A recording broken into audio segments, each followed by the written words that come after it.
Yeah, well, thank you. Really, really excited about this opportunity to, have our team go down to Miami, play against an unbelievable opponent with such great history. So much respect for them, what they've been able to do, Coach Saban, his staff, and those teams very, very excited to have this opportunity. This is something that, we talked about early on, and then when the season was canceled, we talked about the opportunity to get back for an opportunity to play in this very game, and here we are. So already started with a great week of preparation, and continue that preparation this week as we head down to Miami. Yeah, thank you. First up, we'll hear from Ralph Russo. Ralph? Hey, Ryan. Very, very fast one. You guys are still on target to play Monday, correct? Correct. Okay. A broader question. When Urban first brought you in, what was he looking for as far as changes in the offense, and what did you envision the changes that you could bring to this offense? We didn't really get into specifics on what was looking to be changed. I think he just felt like, there needed to be a change. And we spent a lot of time talking about what really, the offense was and where he saw it going. So many things that were in the offense already, and just how can we use those things. And we really kept it the same. We really didn't change much in terms of the terminology, the formations, anything like that. And we just spent most of our time trying to figure out how to best utilize the players we had and continue to recruit at a high level. And so, between he, Kevin Wilson, myself, Coach Stud, we just all sat down and tried to figure out what was right for that next season. We had JT, and then it changed. We had Dwayne, and now Justin. And so each year it's changed, tweaked here and there. But at the end of the day, I think the basis of it has pretty much stayed the same. All right. Next, we'll hear from Bill Rabinowitz. Bill?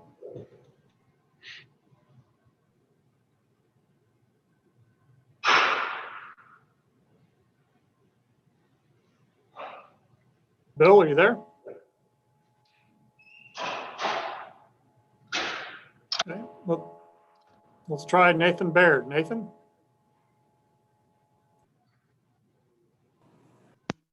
Hey, Ryan. Sorry about that.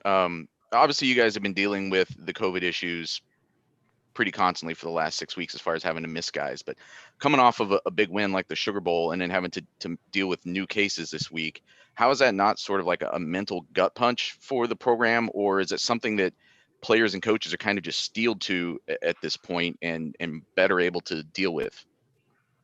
Well, anytime you deal with that and you lose people, it is a gut punch. But it's not something that we're not used to.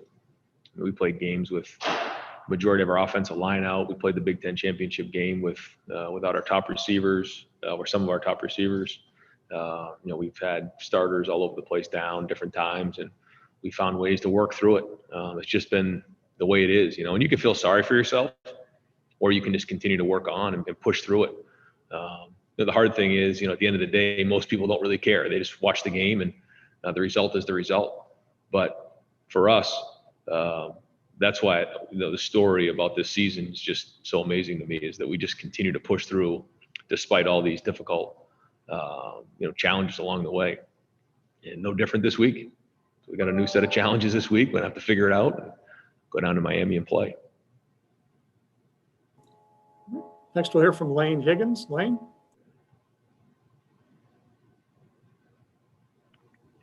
Hi, Coach Jay. Wanted to see if you had an update for us on the status of Justin Fields, and kind of as a follow-up to that, even if he is healthy enough to play, would you consider tailoring the offense, perhaps limiting designed quarterback runs at all to account for where Justin is at? Yeah, no real update. Don't really give up injury updates.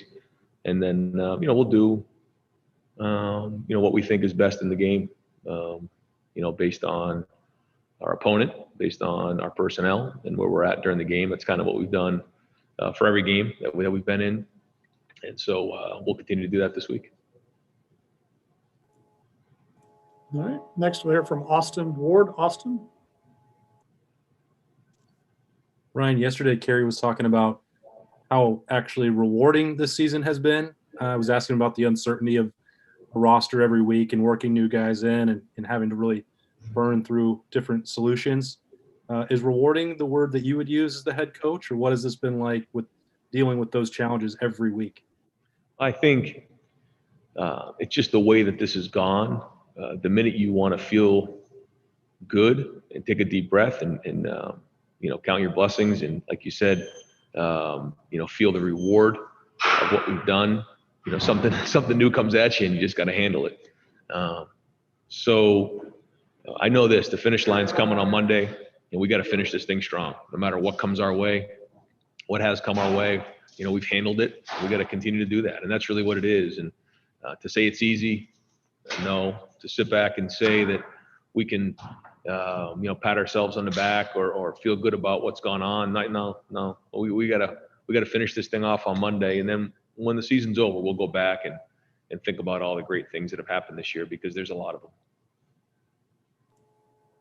All right, next is Adam Rittenberg. Adam? Ryan, I know you've been an advocate for mental health even before the pandemic started. And you guys have also been very open about how stressful this season has been. Just curious, how much have you had to kind of check in with guys just from a mental standpoint along the way, whether it was the season being postponed, reinstated, COVID, playing this week, not playing this week, that process for such a long period of time for this group of guys given their age? Something we talk about a lot. Our position coaches, really keep a close eye on it. When we communicate with our parents, we're constantly talking about it, and it hasn't been easy. I think the hardest part was probably going through the holidays, not being around their families, and then the constant change, like you're saying, lack of routine, change of course here and there, and then the uncertainty. So it's something that has been difficult. I'll say this though, I think, and I've said this before, I think going through this time has made our guys stronger mentally. They've been able to sustain, through a lot of tough times and adversity. And so that's been one of the silver linings here. But it's something we really keep a close eye on and try to do everything we can to provide the resources that guys want. All right, next is Dennis Dodd. Dennis?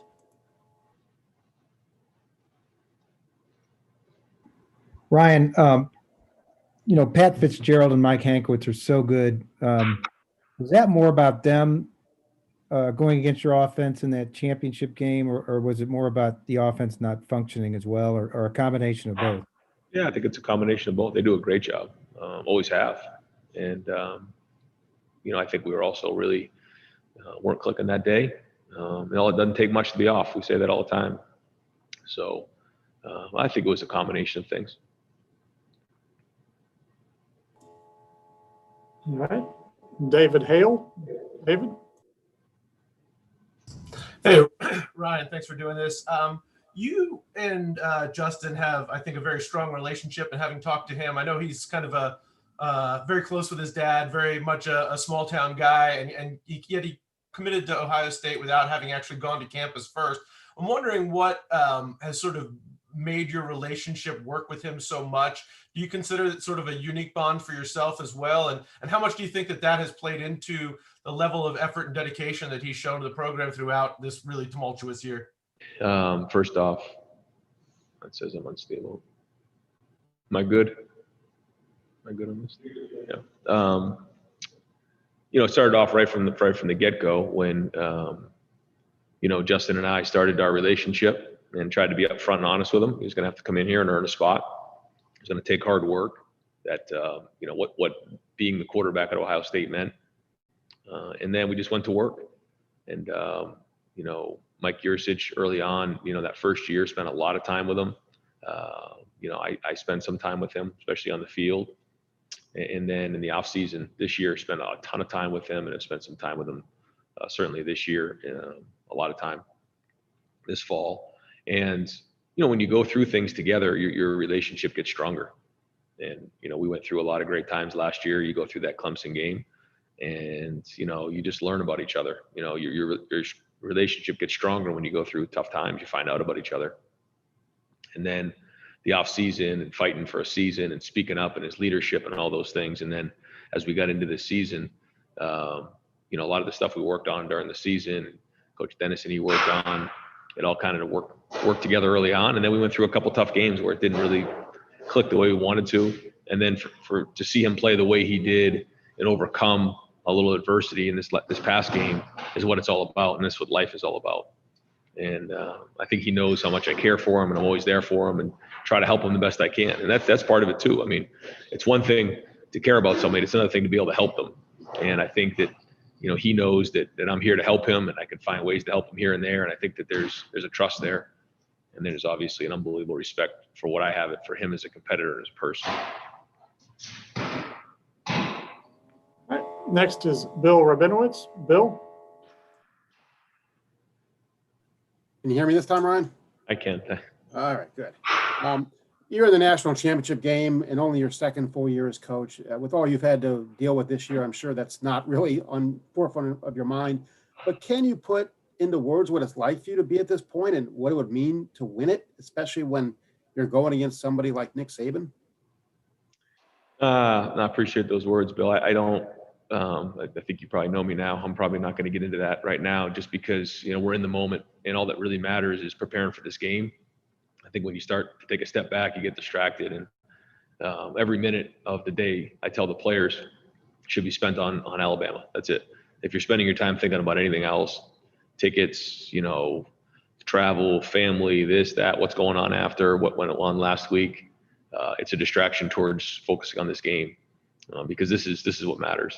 Certainly very, very honored to be in this situation. Don't get me wrong. And it's really about the players. The fact that these guys have an opportunity now to go play in this game and do something that would just be amazing. So that's really it. Just focusing on the game. And I think, you know, hopefully after this game, we're able to take a deep breath. I hope, anyways. I feel like during these past, you know, 2 years and even a little bit more, I just haven't been able to take a deep breath. It just, I felt maybe after last year, you know, into March, I was able to, and then the quarantine hit, and then it just became chaos again. So looking forward to finishing this thing the right way, and then taking a deep breath and decompressing and trying to reflect on what just happened this year.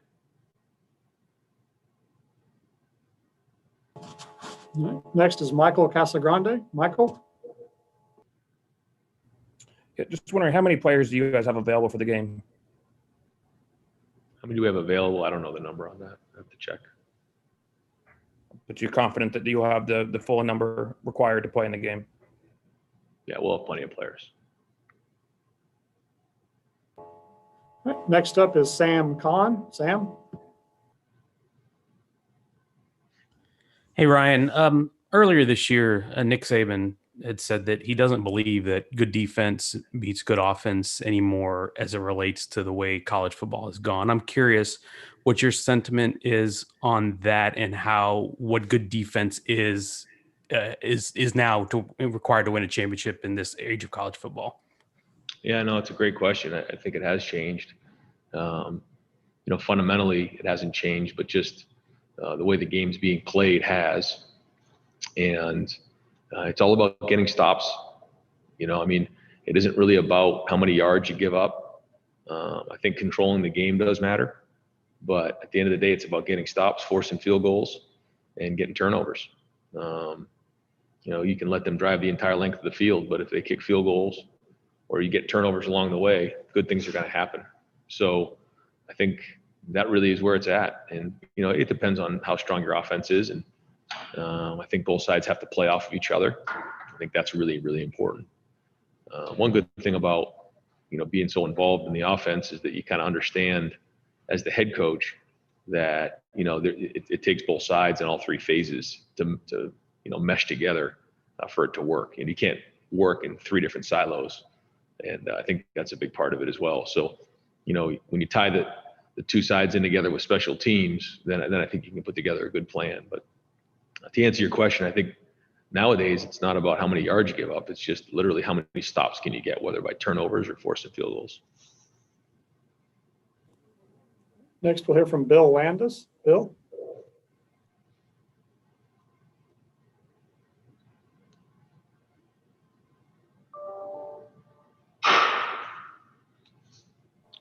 Bill, you need to unmute your mic. Sorry, can you hear me? Yeah. Sorry about that. Part of this feels a little similar to the 2014 season Ohio State had, where in that year, getting the semifinal and playing Alabama seemed like such a target, and then they accomplished it and sort of had to recalibrate to play the national title game. And I think on some level, maybe Clemson was a target for you guys. Maybe you disagree with that, but to have such an emotional win against a team that, you know, you played a tough game against last year, you had been thinking about a lot, and then turning around and having to play this, like, is there any difficulty in, I don't know, ratcheting up the same kind of emotion again? I mean, anytime you play somebody like Alabama for a national championship, it's going to be a challenge. And, you know, it was an emotional game. It was an emotional win, but nobody said they wanted to come back to just play in this game. They came back to win it. So, you know, I think our guys have the eyes on the prize, and it's a slow build, you know, towards the game. But I think we're going to come out with our hair on fire and play as hard as we possibly can and go from there, you know. And I think the thing we got to take it one play at a time. You can't go on and try to do too much against a great team like this. You have to just play one play at a time. On defense, you get one stop at a time. On offense, you get one first down at a time. You just focus on that. You look up in the fourth quarter, you see where you're at. But I know our guys are going to play really, really hard. Next is Barry Trammell. Barry? Yeah, Ryan. I'm from the Oklahoman. I was at the game in Columbus in 2017.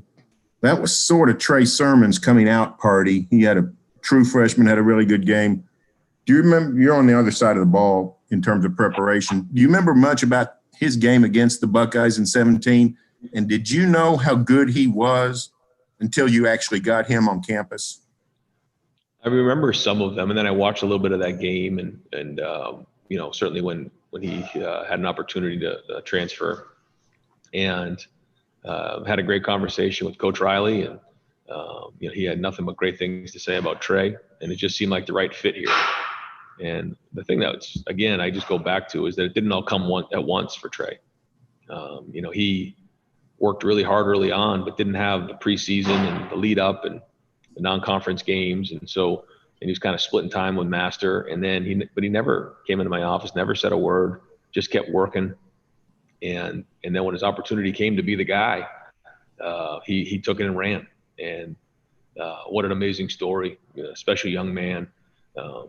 You know, we'll see what happens, but no, to say I knew he'd be doing this right now, no. This has been a pleasant surprise, but couldn't happen to a better guy. He's done a great job in a short period of time. The players on his team really appreciate who he is, and happy for him. Next is Billy Woods. Billy?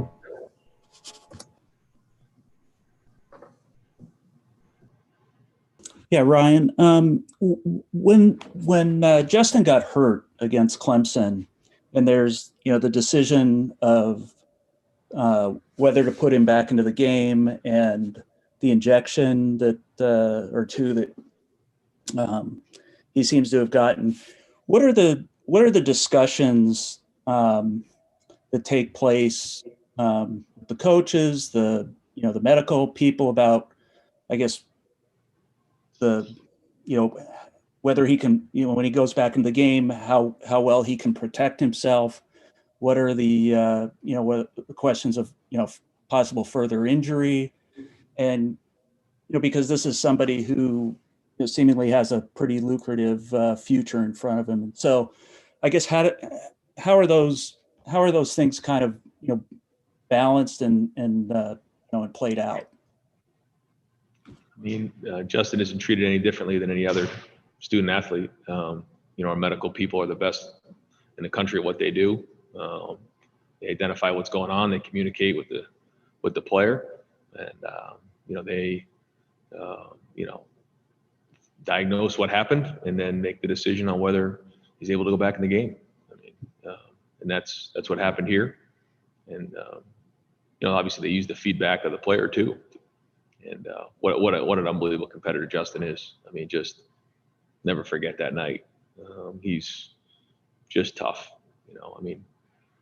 And people forget that, what happened in the team up north game when he took that shot in the knee.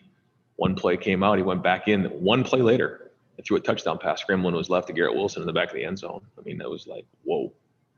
And then this was another one. So then see him come back after that hit and throw 4 touchdown passes, throw the ball 65 yards down the field. I mean, unbelievable. Are there things that you look at though with, just of making a determination of whether he can protect himself? I don't think anybody questions his competitiveness and interest in being out there, but just as far as, whether he can, protect himself, the way, he can move around at all, et cetera. I mean, yeah, that's up to our medical people, and it's the same thing we do for every game. We have time for one more. Stephen Means. Stephen? Hey, Ryan, just back on Trey a little bit. He is a guy who transferred in here at a time when he didn't necessarily transfer like Justin did, where he kind of had an off season to really get to know a lot of these guys and do the stuff you would do if we weren't in the middle of a pandemic. So saying that, when did you see him start to get comfortable around his teammates, and how did that maybe translate onto the field? Yeah, probably the Michigan State game, and then into the but he popped a few runs there. Okay, that was good. But then the Big Ten championship game was when he just really took off. I mean, it just as early as that. I mean, it was probably the second half is when I really realized what was going on. He was running hard, but then it just kind of went to a second level, and then he played great last week. Great. Thank you very much, Coach. Look forward to seeing you in Miami. Okay, thanks. Joining us next will be tight end Luke Farrell.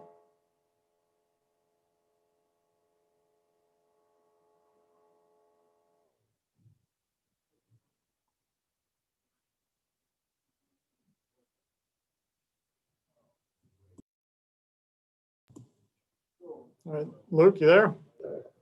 What's up? You all set? Yep. You want to, I think you can take your mask off while you're on here, if you'd like. All right. Great, thanks. We've got a few folks lined up here to ask some questions.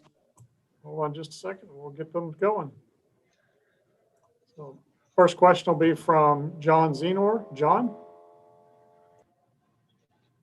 Yeah, hey, thanks for taking some time for us. Could you talk about what you see out of Dylan Moses, number 32? He's kind of the play caller and everything. Has a lot of roles on their defense. Yeah, I mean, I think they're really well coached, and he's really smart with the adjustments they make on the field. And I know he plays really hard. He's not afraid to come, put his face in there and hit you. So, from both those aspects, I think he does a really good job. Next up is Brendan Gullick. Brendan? Hi, Luke. How are you? Pretty good. How you doing? Good. Hey, what have you learned about playing in championship settings or championship moments that maybe you've taken from earlier in your career that you think you can apply to your individual game here this weekend? I would say, from our past experience with the Big Ten championship and being in that game last year, it's just like you have to have that mindset that this is your last game, and I guess in this situation it will be, but you can't be afraid to die out there, and you gotta put everything and more into it in every play, and try to execute as well as you can. So I would say that mindset is really important. Next is Austin Ward. Austin? Luke, we know that from asking you guys 1,000 times that you and Jeremy don't care necessarily if you're heavily involved in the passing game every week, but certainly it was a bonus in the Sugar Bowl. Did you guys know going into it that was probably going to be the case, or is that still just a matter of getting into it and seeing what happens?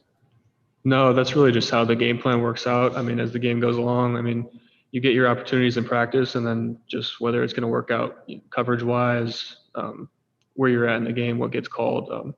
So, I mean, we couldn't be happier. I mean, I don't know what more we would want, dominating the blocking game, 3 touchdowns for the tight end unit. So it was great. Next is Zachary Braziller. Zach? when you look back to the Sugar Bowl and Justin's performance, what are you going to remember the most? You know, is there something that kind of is going to stick with you as you remember that performance? I mean, it's just perfect example of how tough that guy is. I mean, you take a hit like that and come back, I mean, pretty much right away and make some of the throws he made. It's just like, you just stand there in awe of like the toughness and his ability to execute after taking a hit like that, and just the leadership it shows. It gets the rest of your offense and the rest of your team going when you see a guy do something like that. So yeah, just incredible toughness and super gutsy. Next is Dan Hope. Dan? Hey, Luke, being a guy who's a senior, just how special is this for you to have this opportunity to culminate your career by playing in a national championship game? I mean, it's the best. Wouldn't want to be anywhere else, to play my last game here. And that's the way I'm going to play it. I mean, we've been wanting to get this shot for as long as I've been here, and it's here. So now we just got to capitalize on it. And yeah, I couldn't be happier. Nathan Baird. Nathan?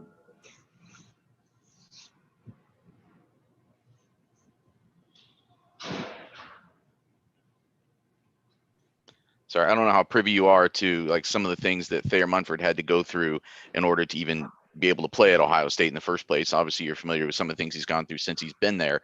I guess just what are you going to maybe take away or respect the most out of your time with him as a teammate? I would say I know what he went through, throughout his whole career from high school to here. And I think just the work ethic he has and not, never stepping back and trying to complain about anything. Just whatever happens, he takes it, moves on, see how he can get better from it. And that's every day. And yeah, I've never seen him complain about anything. So yeah, it's really respectable, and it's, something I aspire to be like as well, that he shows that every day. Next is Angel Wells. Angel? Hi, so who inspired you growing up as a young athlete? And is there any player who you've modeled your game after throughout your collegiate career? When I was really young, it was my brother, just older brother, just wanted to do whatever he did. So initially when I started playing football, it was because of him. And then as I started to play tight end, I mean, the obvious answer growing up was Gronk, and just his ability to, block like the best tight end in the NFL, and then also make some of the catches he did look like making it look easy. And then, as I've grown, I've watched, Zach Ertz, Kittle, Kelsey, all those guys, and watched their film and just tried to, take something from each of them that they do really well and put it into my game. Next is Ben Hall. Ben? Hey, Luke, you decided to stay in your home state and go to Ohio State for college. What would it mean to you to bring home a national championship following Monday? I mean, that's everything. As a kid growing up in Ohio, I actually didn't watch a ton of sports growing up, but the one sport I did watch was Ohio State football. And, it means everything to the football fans in the state of Ohio and the people from where I'm from. So, I mean, it would mean everything. So, yeah. All right. Chris Heidel. Chris? Hi, Luke. Thanks for taking my question. Just talk about going down to Miami. What do you guys have to do down in Miami? Because this time of the year with the humidity might be an issue for you guys, because up north, with the cold, and also you're so used to be practicing in the cold. What do you guys got to do to keep yourself hydrated for that humidity down there in Miami? Yeah, I think that just goes into the preparation, leading up to the game, throughout the days before, during the day. And I think we have the best in the country to help us with that, with, our training staff, Coach Mick, training staff, like nutrition and all of them. And I know we'll be ready because of what they do. And then, yeah, just continuing that throughout the game. All right, time for one more. We have Leo Johnson. Leo?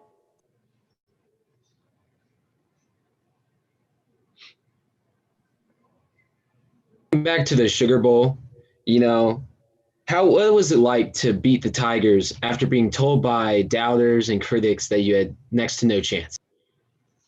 I think that just got, a weight lifted off of our shoulders and my shoulders. And, it was like a relief, but then knowing the job's not done. But I was a redshirt freshman in 2016 when we were at the Fiesta Bowl. So, that bad taste has been in our mouth for the past 4 years. And huge relief. And then just really great to finally get that win. Great. Thank you very much. Appreciate the time today, Luke. We look forward to seeing you in Miami. No problem. Thank you. Yep. Joining us next will be Trey Sermon. Thank you.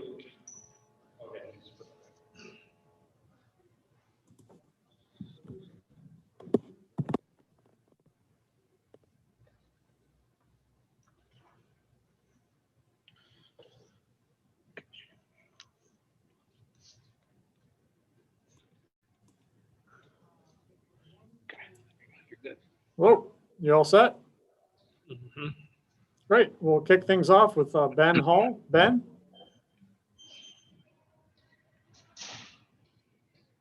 Hey Trey, throughout the year we've seen how talented Alabama's defensive front is and can be against the run. What is something that you think has stood out in film when watching them? That they're pretty aggressive and they do their best to try to control the line of scrimmage. So with them being that, we just have to be physical and be tough up front. Next is Barry Trammell. Yeah, Trey, going back to that 2017 Oklahoma-Ohio State game in Columbus, that was sort of your coming out party. You got the chance to play, especially in the second half, and really performed. What do you remember about that game and how much it did to sort of elevate your stock? I remember everything about that game. To me, it felt like my first big college game. So, I remember it vividly. And, I just remember just being able to make plays. And, it was just an exciting moment. And I was just trying to enjoy every moment of it. Next is Bill Rabinowitz. Bill?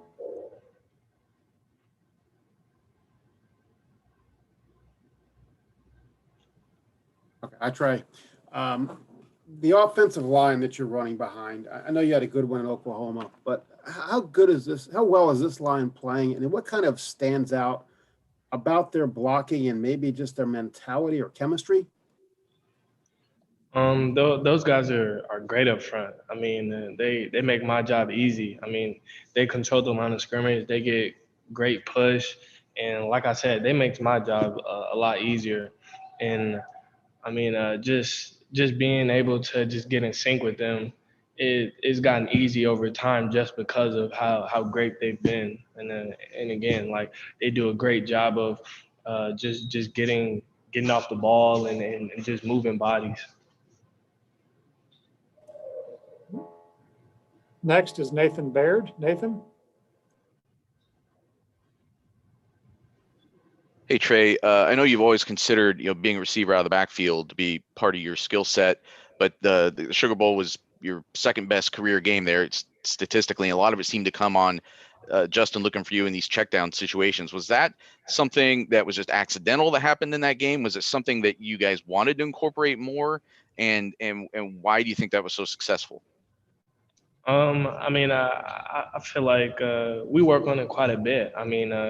Even during our periods in practice, if nothing's there, then he'll check it down. So, it's something that we just kind of work on like every day. It just happens. And in the game, it just worked out well because I would get out there and just kind of be uncovered or just an easy check down and being able to just get vertical and just have a positive play. Next is Stephen Means. Stephen? Hey Trey, ACL is that's a very serious injury. And I know it's a long comeback period physically for it. When you start feeling better then, but mentally, I guess when did you start to feel like yourself coming off that injury and working out in the spring with Rashard? Really after After it was my LCL, I just it kind of took some time. I mean, I would probably say like as soon as I started like my rehab and like getting off crutches and everything, I mean I kind of started to feel a little bit better, but I mean I didn't feel really good till about the time where I started working with Rashad down in Houston. I mean just gaining confidence back in my knee and knowing that I'm still explosive coming in and out of my cuts. What's he like as a trainer? Just he's passionate, and I mean he coaches you hard. Like he doesn't let you like slack off not one bit. And I mean if you need an example, I mean he'll do it first and like show you how it's supposed to be done. And I feel like that's the biggest thing with him. I mean if you have a trainer that can do the drill the right way and show you how it's supposed to be done, I mean that can just help you elevate your game and you just get that much more better. Next is Griffin Strong. Griffin? Hey, Trey, I'm wondering how you might be dealing with the added pressure of expectations now that you've had these two huge performances back to back. Do you feel any extra anxiety or extra pressure that you have to perform in a huge way? No, I actually don't. I mean, I'm confident in my ability, and I know that I prepare well for each game. So, I mean, there's no pressure. I just know I just have to go out there and just execute, do my job to the best of my ability. And I mean, I know that I'm gonna be fine. Next is Andrea Edelson. Andrea?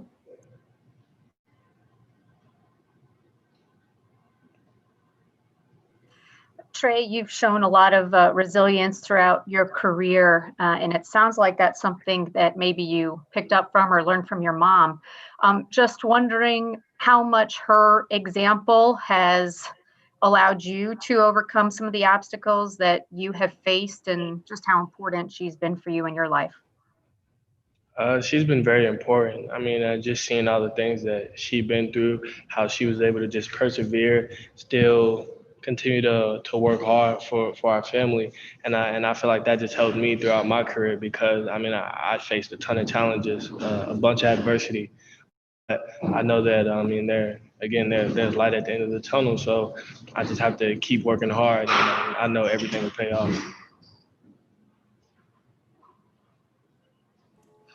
Next will be Dennis Dodd. Dennis?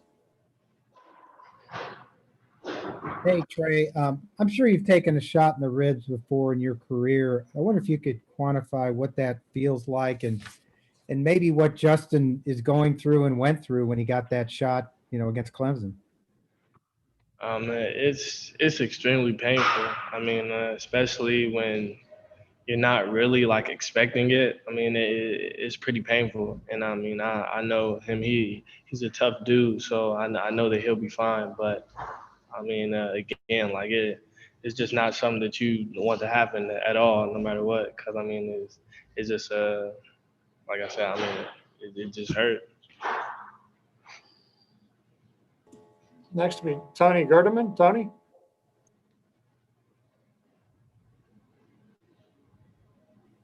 I want to ask about Williams, kind of coming out of nowhere a little bit. Mayan Williams, what have you seen from him this year, and what's it like just to having watched him grow as the season has gone on? You say it again. Mayan Williams, what's it been like to watch him grow this year? Oh man, mine. He's been great. I mean, I just seen him improve from. I mean, since we first started camp. I mean, you can tell like a freshman coming in, he was like a little bit lost, just trying to learn everything, and just to see how far he's come. I mean, he just makes plays, and he plays with so much energy and emotion, and I mean it just gets everybody, I mean, motivated and hyped up, and it's a good thing to see. Next will be Patrick Murphy. Patrick?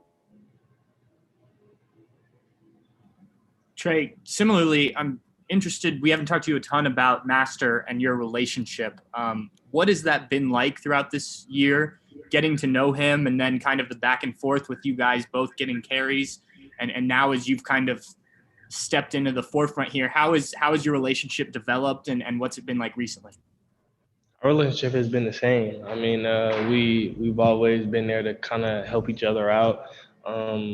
Even like during games, like if we see something, we'll just kind of give out some tips just to help each other do better. And I mean, even in practice, like we compete, we push each other to get better. And I mean, that's just kind of how our relationship has been from day one. I mean, and it's still been like that throughout this entire time. Next is Donnie Woods. Donnie?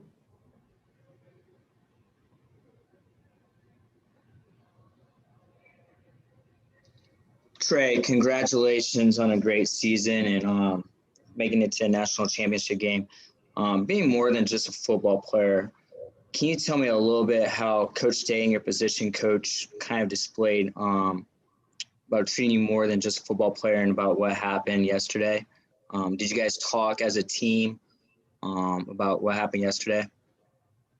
We didn't really talk too much about it yesterday, but I mean they always encourage us to use our voice and use our platform, because I mean they believe in us and they trust us and they have the same views as us. I mean, with them setting the standard, we all believe in the same values and everything. So I mean they just encouraged us to use our platform the right way and speak out on the right things. All right, Trey, thank you very much. We appreciate the time and look forward to seeing you in Miami. Thank you. Next up will be wide receiver Chris Olave.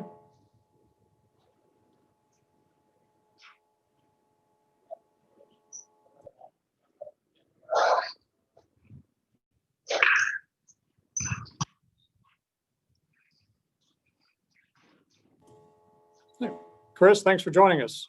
Yes, appreciate you. Yeah, we'll kick things off here with Austin Ward. Austin?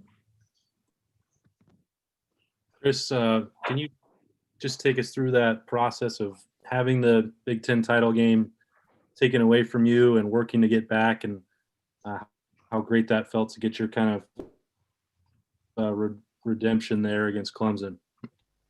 It was tough. I mean, going into the week, I think that was the best I ever felt. I mean, my legs are under me. I was practicing real hard, trying to go into the Big Ten championship, try to go against a good Northwestern defense, and just try to win that game. And to get that tap on my shoulder, it was tough. Called my parents right after and had to go quarantine for 10 days in a hotel.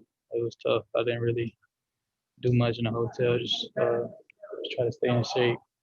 Lifting a little bit with bands. We couldn't really lift or run, so we just had to work out with bands, do a lot of push-ups, sit-ups, stay in there. When I came out, it was tough coming back to practice. I was getting real tired in practice and just sleeping a lot, and I didn't really get my legs back till towards the end of the week. And I think Wednesday was the day I started to feel good, and thankfully I had a good game on Friday. Next is Dan Hope. Dan? Hey, Chris, obviously, Devonta Smith's got a lot of the headlines going into this game as the Heisman winner. Do you enjoy having the opportunity as a competitor to kind of go head-to-head with him in this game? I don't really look at it like that. I just want to win a game. There's a lot of talent on the field.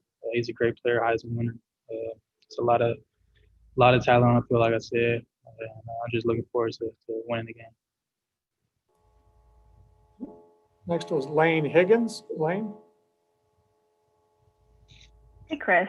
I wanted to know, given that you are a person that, firsthand dealt with coronavirus and have seen many teammates go through it all throughout the season, kind of what it was like mentally and in the moments when you weren't at practice to kind of go through the season and, know that there was going to have to be sacrifices made, but that there's still going to be tough, points that you have to go through as well. It's tough. I mean, we outside of football, we're kind of at the house, or we can't really do much.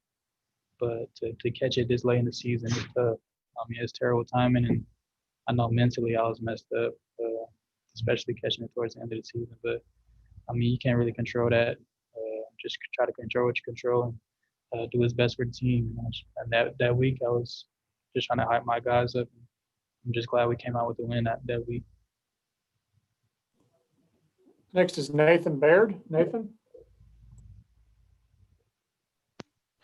Hey, Chris, sort of a question on the opposite side of that. How much of you, you can speak for yourself or I guess the whole team, how much have you sort of been perceptive of the toll that this has taken on Ryan Day or the rest of the coaching staff, and how have you guys tried to help them, or has it been more the other way around that they try to hide how much this might be affecting them for the sake of you guys? I mean, it's taking a toll on everybody in the building. Playing a season through the middle of a pandemic, nobody expected this to happen, but like at the end of the day, we just had to control what we can control and just be there for each other at the end of the day. I mean, we're all going through it. We haven't seen family in so long, but we got each other here. And that's all we had to make so many sacrifices this year. It's come down to the final game and we're in national championship. So we're all blessed and we're thankful for the opportunity to play in this game. Mitch Stacy? Mitch?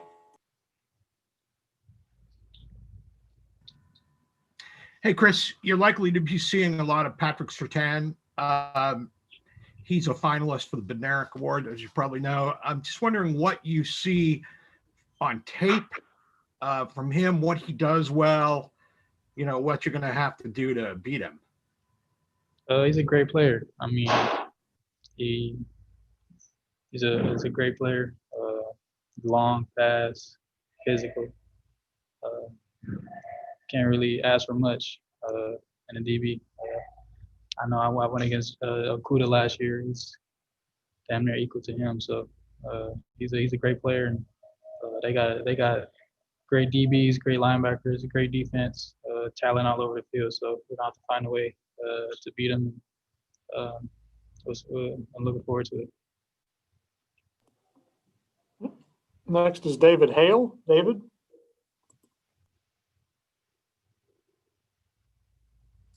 Hey, Chris, I remember talking to Justin last year about when he first got to Ohio State, and it was obviously such a new experience for him being away from home. I think he's sort of a little bit more of a reserved guy to begin with.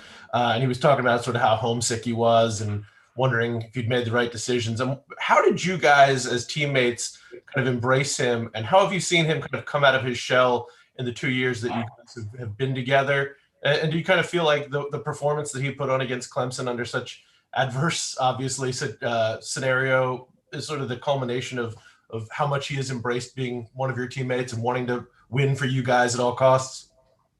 That's the kind of guy Justin is. I mean, he's a kind of a shy guy at first, but once he gets comfortable, he's comfortable. And to have that game, for him to have that game, but he had a couple of bad games to his standards, and to have that game, especially in the playoffs, was huge for him and for the team. So I'm definitely happy for him. I'm always on PY's side and always have his back. Next will be Tim May. Tim?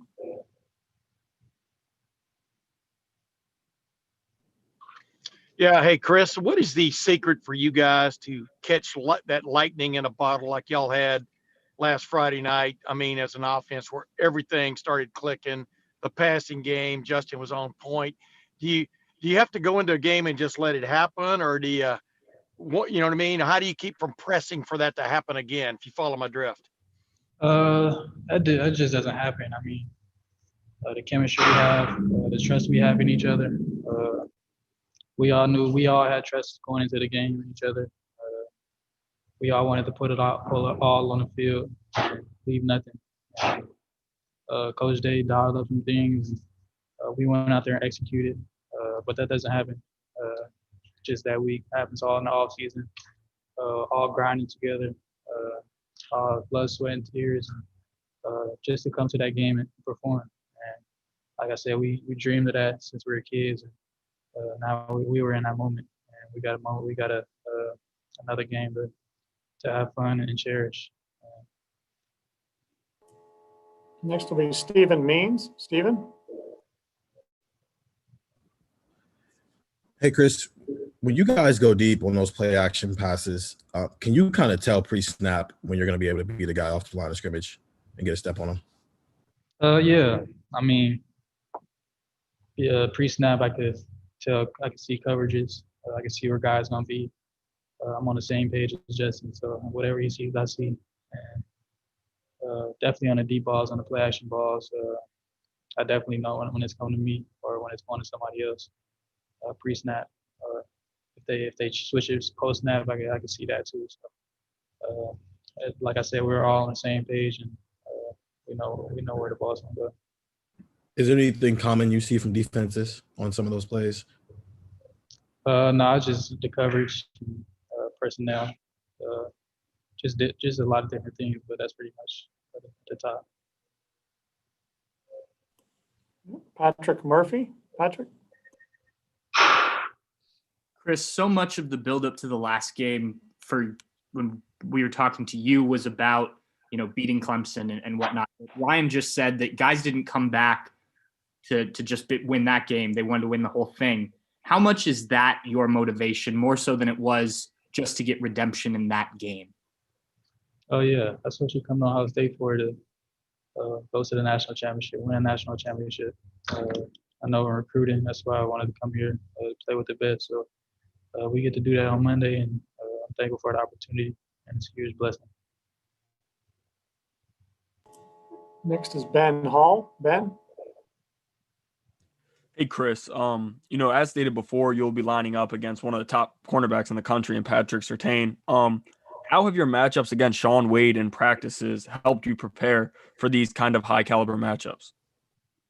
I mean, since my freshman year, there's been a lot of DBs here. Damon Arnett, Jeff Okuda, Kendall Sheffield, Sean Wade, go down the line. But Surtain is a great player, one of the best players in the country, I believe. And it's going to be a tough matchup, but we got to compete. And it's going to be fun. I'm just happy to be in this opportunity, and I'm blessed. Next will be Jacob Benji. Jacob? Hey, Chris. I know you and Garrett have caught a fair share of the passes. I'm curious if you feel that Jameson Williams is underrated. He had that big touchdown catch against Clemson. So I'm curious what work you've seen from him and just your impressions of Jameson Williams. That's my guy. I mean, me and Jameson, Garrett, we all competed in the offseason. We still compete to this day. But he's really underrated, I think. You could take the top off at any time. One of the fastest players I've seen. So he's my guy, and I'm happy he had the game that he had last week. Great. Thank you very much for your time today, Chris. Appreciate it, and we'll see you in Miami. Yes, sir. Joining us now will be quarterback Justin Fields.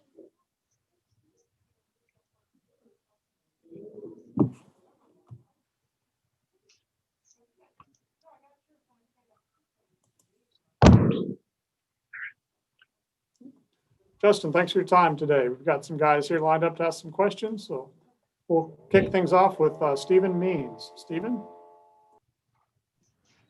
Hey, Justin, I know your role on that team in 2018 was just totally different than what it is now, but you did get an opportunity. On 2019? 2018 when you played Bama when you were still at Georgia. Oh, yeah. But it's a different role, obviously. It's more than just you coming in for a couple of series or a couple of snaps or so. But do you remember anything from that game? Because a lot of those guys still have a role. And I don't know, is there anything you can take from that and actually use it as experience for now? I remember it. I mean, a freshman playing in that game, I was just like, I'm actually like in this moment. But that's pretty much the biggest thing I remember, of course, from that game. And of course, the few plays I win. But I took a lot from that game, of course, playing Alabama and playing those guys. But yeah, just being at the stage, I feel like that's the biggest thing that I remember.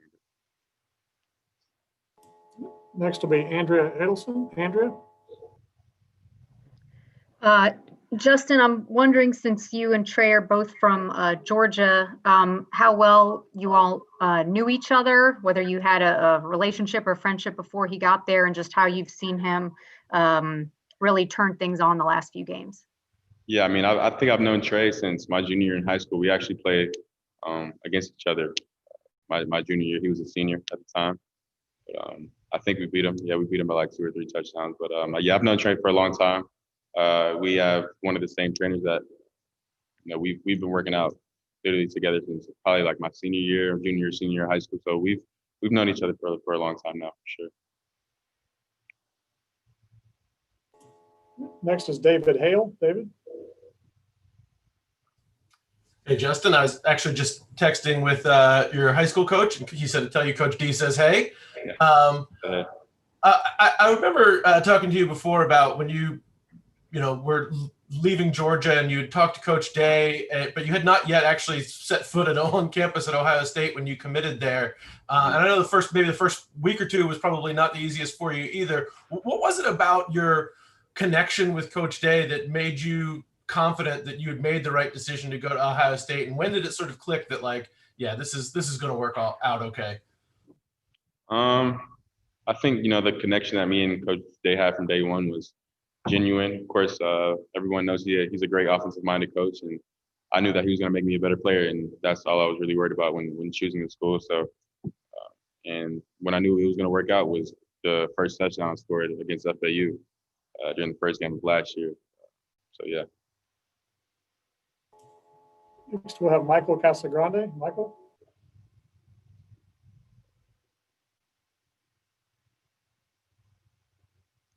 Yeah, Justin, what do you remember about that fake punt against Alabama, and do you still hear about that now it's 2 years down the road? Nah, I don't really hear about it anymore. But all I remember is that I went on the punt. Everybody was yelling my name, and the punt didn't go the way we wanted to. So that's the only memory I have from that one play. Next is Lane Higgins. Lane.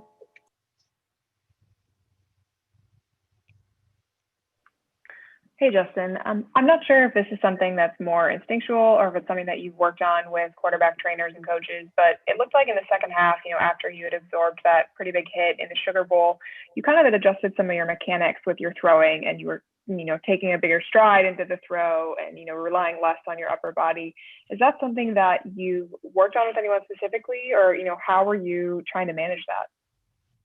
Yeah, I think it just comes naturally. Of course, when you're trying to complete a pass in a game and you might not have, all of the body parts working like you would, I guess, want them to, you would have to alter another thing, to get the ball where it needs to go. So I might have been altering my footwork or motion a little bit, but that was just, coming off of the injury. So, of course, I was dealing with that.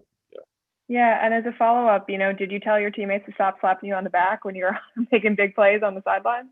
Nah, I don't think they smacked me right there in the side, not right on the side, but of course, I think those guys were cognizant of my injury, so I didn't really get a lot of slaps or a lot of punches to the side. Next is Justin Felder. Justin.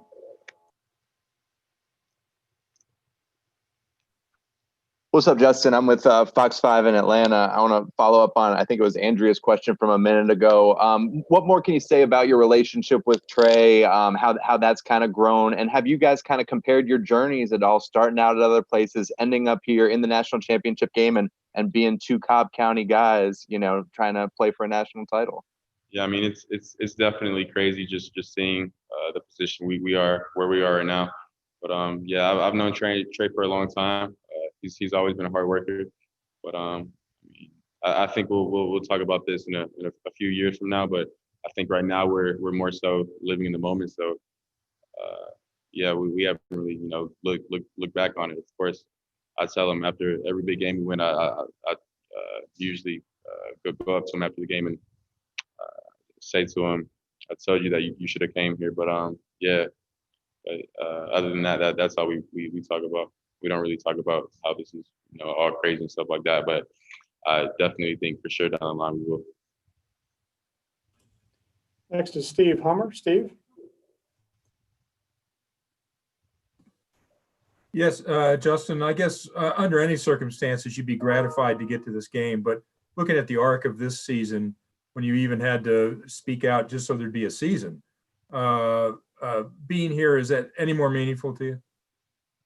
It's definitely more meaningful because this is where we wanted to be before the season even started and when our season got canceled. So I think, all of the stuff we've done in the past, all of the workouts, all of the, getting the games canceled, saying we're playing and saying we're not playing, that messes with your mental. But, just all of the stuff that this team has been through and all the stuff that everybody's been through here is just a big sacrifice just for this moment. So we're just glad that we have the opportunity to play. Next is Ralph Russo. Ralph? Justin, playing off the question you had earlier about what you what connected well with Coach Day, was there anything in particular about the offense or anything you remember talking, hey, here's how we're going to play that made you feel like, oh yeah, this would work for me? No, not really. I feel like I'm able to adjust to, I guess, any kind of offense, but there wasn't, I guess, one specific thing where what kind of jumped out at me. It was really just Ohio State's their success with quarterbacks on the college level, and just the amount of success that I would have under Coach Day and being able to learn from him. So, because of course he's been in the NFL, he's been to the level that I'm trying to go. So I've definitely learned a lot from him. Next is Bill Rabinowitz. Bill?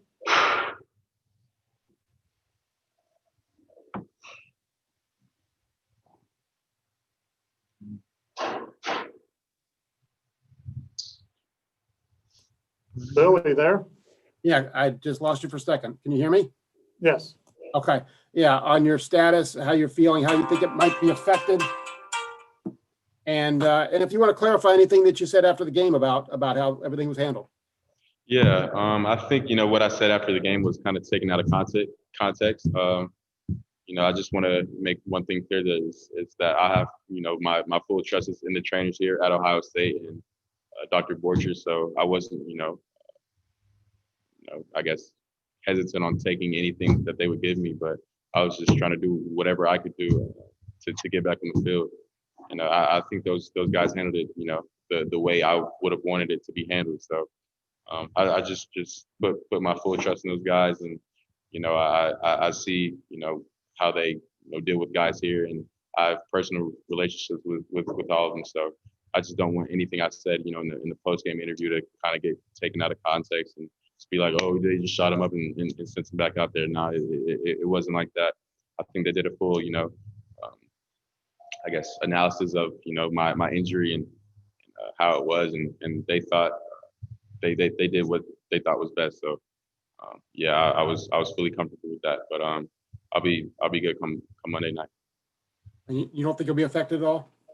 I'll be good by Monday night. Next, we'll hear from Brendan Gullick. Brendan?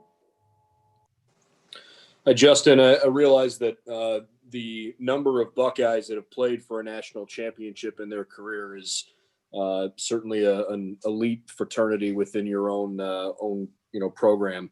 Have you personally, or as a team, have any of you guys heard from former guys that have played for national championships, and have they shared anything with you that you could share with us? No, I haven't heard anything from the recent players, but I'm sure I will hear some things from them, as we get closer to the game. But from this point, I haven't heard from anybody that's played in that game before. All right. Next is Austin Ward. Austin? Justin, I know you're not going to talk specifically about how you're feeling, but Coach Day said that maybe on Saturday you woke up feeling better than you expected. When you went to bed, did you have any doubts about your body holding up well enough to get to Monday night? Yeah, I think the day after the game, I woke up definitely better than expected, but the days that I didn't expect to wake up kind of hurting was 2 or 3 nights after the game. But I mean, I really haven't, thought about, how this injury is going to affect how I'm going to play. I'm just thinking about getting as much treatment as possible and trying to get my body right to 100% to be able to perform at a max level come Monday night. Dennis Dodd. Dennis?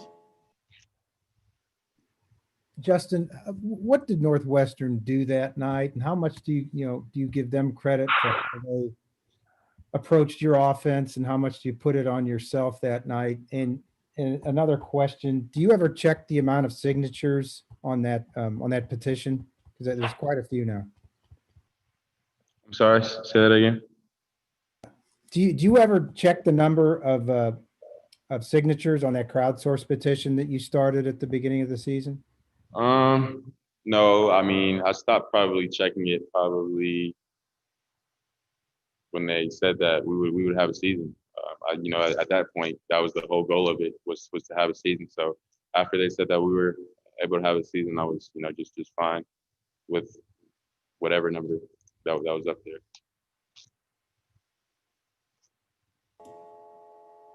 And time for one more here from Billy Witz. Billy?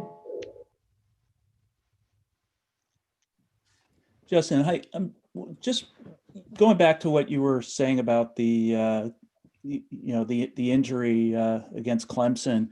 Was part of the discussion at all, about how well you could protect yourself? Just because you look like you were obviously played really well, but you weren't able to move like you probably normally. So what's the question again? I'm sorry. Yeah, was part of the discussions that you had with Dr. Borchers, and I don't know if the coaches, did it ever come up with not just a pain tolerance, but could you move around well enough to protect yourself? I mean, I feel like me and Coach Day probably had some conversation about it, of what certain plays we could run and couldn't run. But other than that, if I can't protect myself, then I don't need to be out on the field. So I thought, in my head, I thought personally that I was able to go out there and protect myself if anything bad would happen. And just going back to your last game in high school when when you got hurt and then you weren't able to go on. I don't know. Does that in any way, I guess motivate you and just some of the injuries that you've had in college and just have played through, or is it just more just the types of injuries where that was something where it just really impacted how you could throw the ball? No, not really. I wouldn't say that motivated me, but to be honest, I just look at injuries like it's a part of football. It doesn't matter who you are. You can get injured on one play and never be able to play football again in your life. But again, like I said before, it's what we sign up for. We know the risk coming into this. That's why we just try to I guess stay as safe as possible when we're playing the sport, and that's why we have rules set in place. But yeah. All right, Justin, thanks a lot. Look forward to seeing you in Miami. Appreciate it. Joining us next will be guard Wyatt Davis.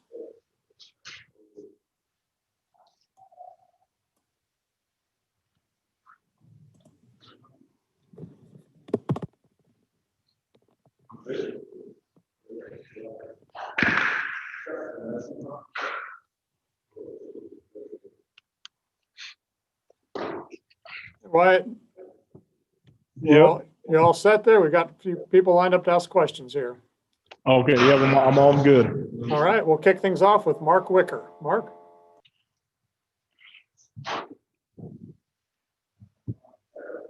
Hi, Wyatt. I know that there's been a little bit of a trend in recent years of players from California going south and Midwest, especially some of the higher recruited ones. I wanted to see how that applied to you and what your reasons were and why you think that's happening.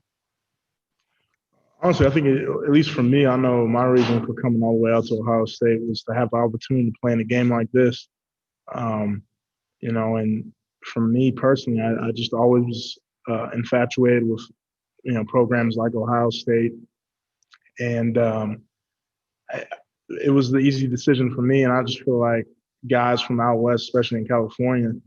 You know, if you're going to go through college football and put yourself through the, you know, type of commitment that it is, why not go to a school that puts you in a position to play for it all? You know, so I mean, at least for me, that's what I think the reasoning is for why a lot of people are choosing where I'm from to, you know, go to these bigger schools, is to have the opportunity to play in games like this. Next is Dan Hope. Dan? Hey, Wyatt. Obviously, you almost made the decision to not play this season, to opt out. You come back, and now you're here in the national championship game. Just how special is it that, this all culminates in an opportunity for you to play for a title?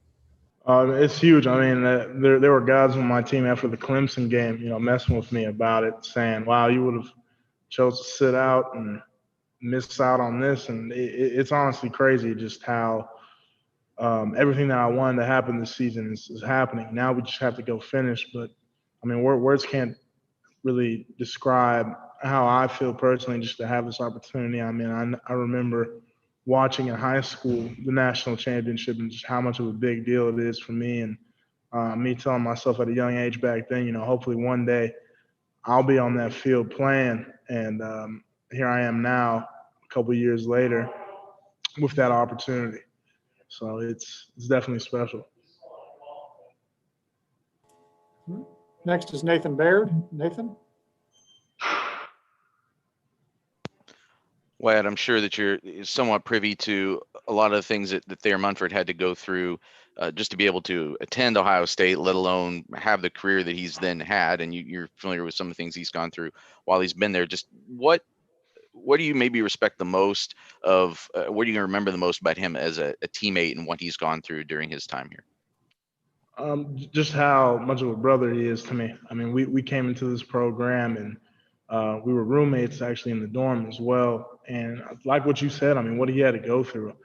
He played a whole season with a messed up back and, didn't complain once. I mean, that was a guy that was at practice every day that season, practicing with his back issue. And the way he bounced back from that, a lot of guys in his situation could have quit. But what I would say is the thing I'm most impressed with him and respect the most is his determination and grit. I mean, like you said, to him coming here, just all the obstacles he had to go through in life, and he never once quit, I think says a lot about his character and the type of person he is. I mean, that's one guy, if he has a goal set, he's going to get it done. So that's probably something that I will definitely remember the most from him. Okay, next is Austin Ward. Austin?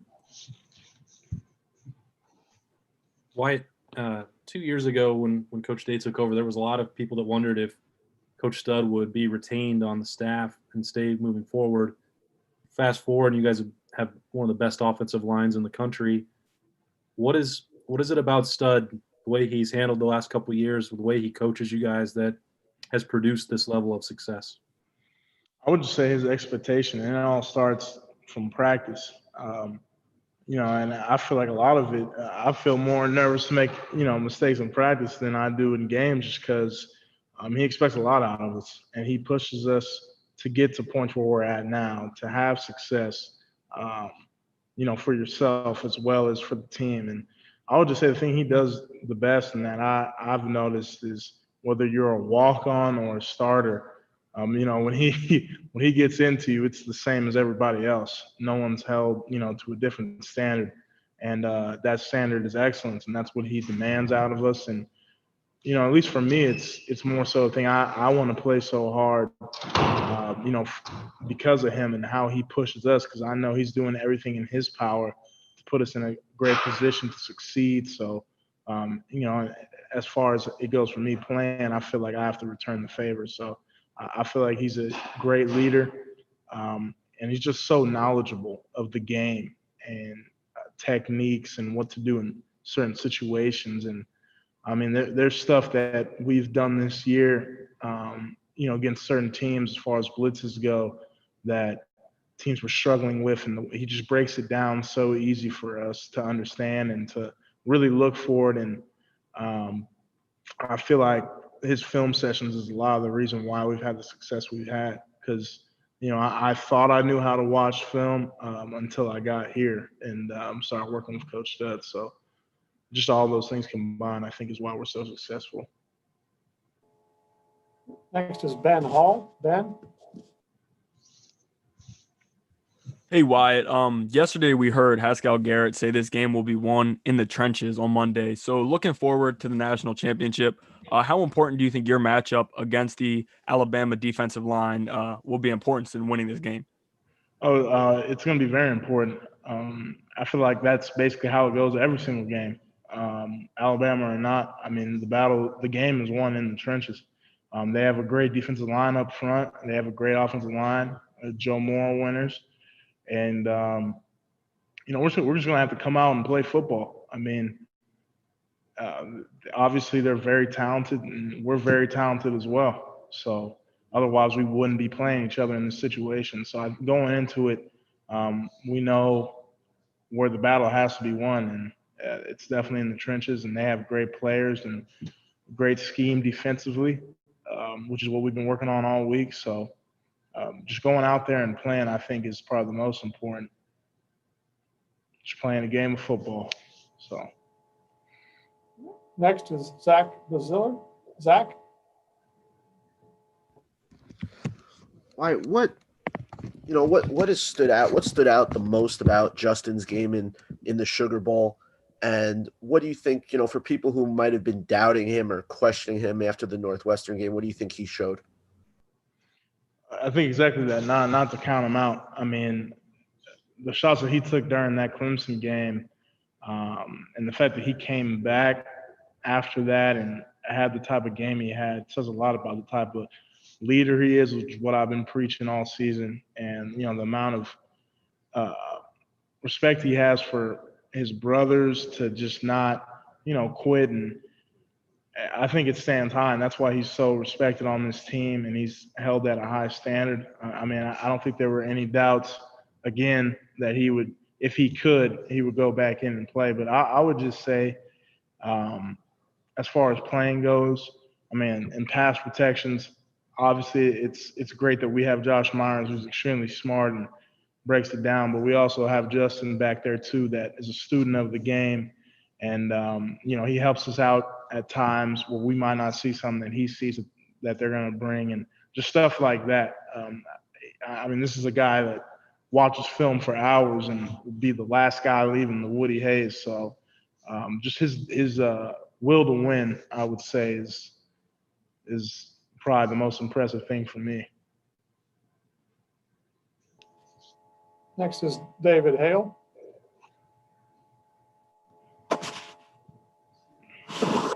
Hey, Wyatt, you talked a little bit about the toughness that Justin showed there. I remember talking to him, though, about sort of when he first got to Ohio State. Of course, he committed without having been on campus and met all you guys in advance, about him being a little bit homesick, not really knowing where he fit in with things. And it took him a little while to kind of get his footing there. What do you remember about how you guys sort of embraced him when he got there? And when did you start to see him really kind of come out of his shell and become that leader that you're talking about? Yeah, so I could definitely tell when he first got here, he was definitely trying to, figure out his role, and didn't really know anybody on the team, really. I mean, I had reached out to him, the whole line reached out to him prior to him, being here and working out with us. But I would say I would probably say after that FAU game, really, is when I felt like he was truly comfortable with everything and felt comfortable enough as a leader on the team to speak out. And I would say that this year he's taken it to another level, hence why he's the captain this year. And but again, I would say probably after the first game, especially when he had that long run, I remember everyone on the team was like, sheesh, this guy can move. So I just feel like as the season went on, the more and more comfortable he got. Next is Spencer Holbrook. Spencer?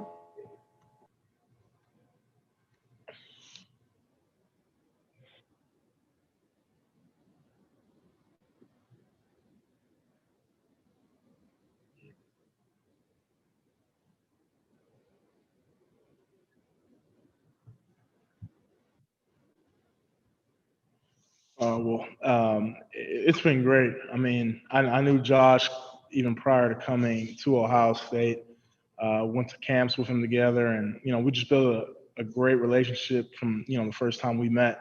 And going into college, pretty much going through similar stuff. When we both got here, we both redshirted, and then just truly working to earn our spot as a starter. And we just went through such similar grind, and to now be able to do the type of stuff that we've done. I mean, he's a Remington finalist, and I honestly couldn't be more proud of just how he's grown, not only as a player, but to me as a brother and a friend. And it's been really cool just to see the evolution of Josh Myers take off. So it's been great, and I'm really excited for the future he's going to have as far as football goes. And he pushes me to go harder every day. And that's a guy that I know going into each game, I got to compete with him with knockdowns, because if he has more than me, he'll definitely let me hear it. So,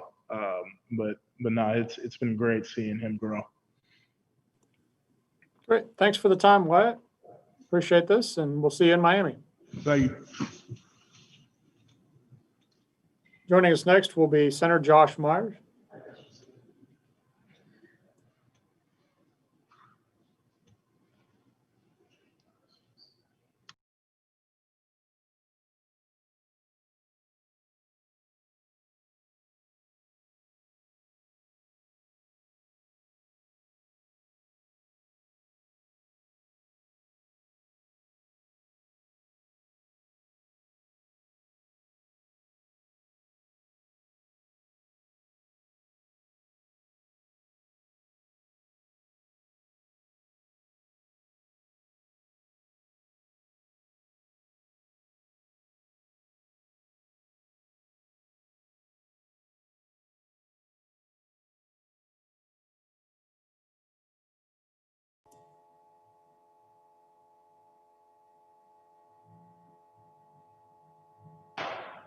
Hey, How's Josh, everybody thanks. doing?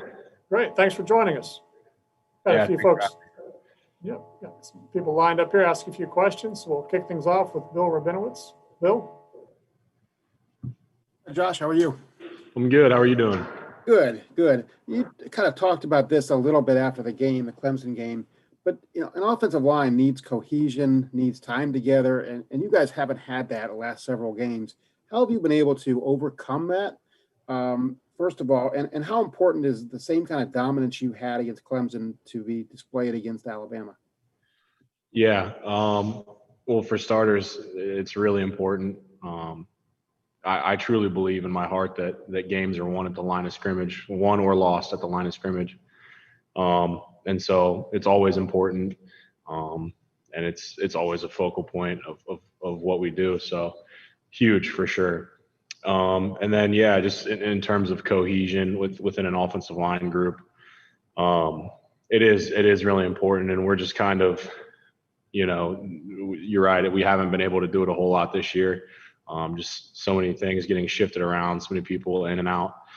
I think we just got used to not having it, we're not used to the same five guys always being there, just doing what we have to get it done. I don't know.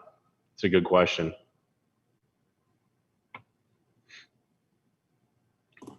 All right, next is Brendan Golick. Brendan? Hi, Josh. Congratulations on getting this far in the season and having a chance to cap it down in Miami. I'm curious if you could tell us maybe what you've learned from both Coach Meyer and Coach Day about training to play in championship moments and being, at your mental best to perform in those moments.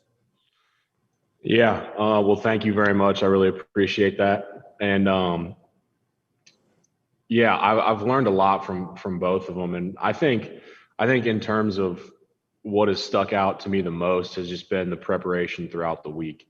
Both of them have been huge on the preparation throughout the week. And, both of them really have always said that the games aren't won on, Saturday, or in this case, Monday. The games are won on a hard Tuesday practice, a padded Wednesday practice. And I think that, myself and our team really takes that to heart, and we always try and show up, and give it everything we got and prep the best we can, especially those earlier in the week practices where they're padded. So for me, I think that's the most important thing. All right, next up we have Austin Ward. Austin. Josh, I think Matt Jones has 2 starts and 2 champion grades. What does that say about him and his ability to step in, and maybe about the unit as a whole to stay ready? Yeah, I think Matt's done a great job, and that's huge. They haven't been 2 easy games either. They've been really important games. So he's done a great job, and I think it says a lot. You've seen our team throughout this season miss people, people who would normally be starting, that, just aren't there certain weeks. And I think what you've seen throughout our team is people who typically wouldn't be starting in the situation, and understanding that they have to do what they have to do to help our team win the game. It's a very different mindset when you're going in to a game and you're a second team guy that you think you're probably not going to play, as compared to when you're going to start and you have no choice but to play, but to prepare, but to take the week just dead serious the whole time. I think that's been huge for Matt. He was in that situation, and he has no choice. You know what I mean? He's there. He has to perform, and he knows it. And that's what he's done. I think it speaks volumes to the character of our team. Next will be Nathan Baird. Nathan.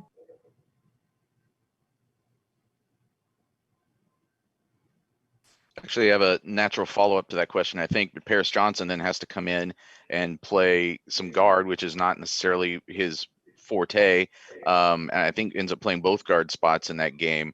I guess, how have you seen him develop over the course of the season to someone who can help you guys in a moment like that? And then also, what does that sort of versatility tell you about what he might be down the road, even when he is focusing on tackle? Yeah. Paris is a extremely talented football player and offensive lineman. He has the right skill set. He has what God has given him, and God has given him a lot. And he also has the mindset. I don't know if I should say this or not, because it's pretty early on in Paris's career, but in my personal opinion, if Paris isn't an Outland Trophy winner by the time he leaves here, then he screwed something up, because he should be by the time he leaves. In my opinion, he's that talented. So yeah, he's a ball player, man. He's good. I think he could step in pretty much anywhere on the offensive line and be just fine. Next will be Andrea Edelson. Andrea.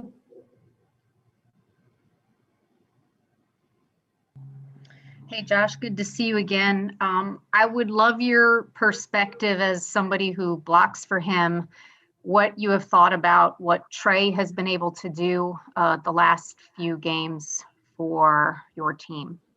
Yeah, good to see you. Trey has been huge for our team, and it's been so fun.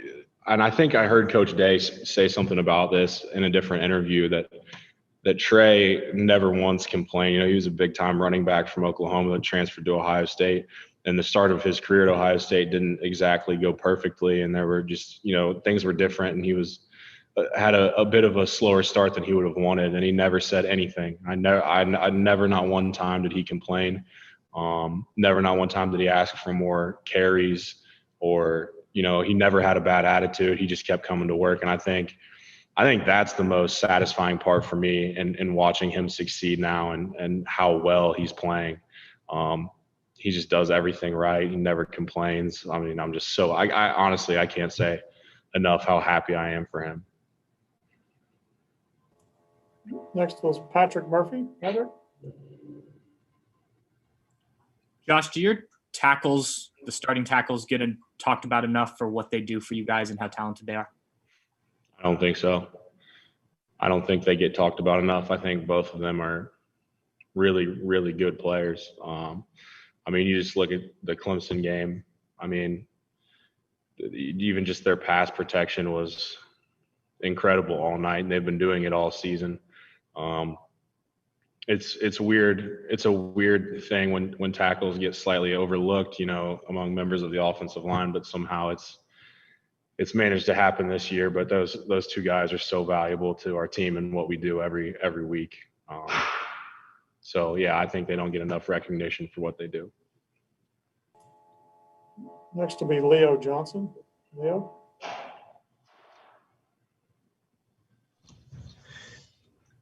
What have you seen in Alabama's, front seven that might pose as a threat for y'all going into this game? Yeah, they're really talented. I mean, they're really talented across the board. They have good, big, strong, athletic guys across the board, and they know their scheme really well. And you can just see it coming through film. They're extremely disciplined, and extremely good with their technique. You can tell. I mean, their technique is outstanding all the time.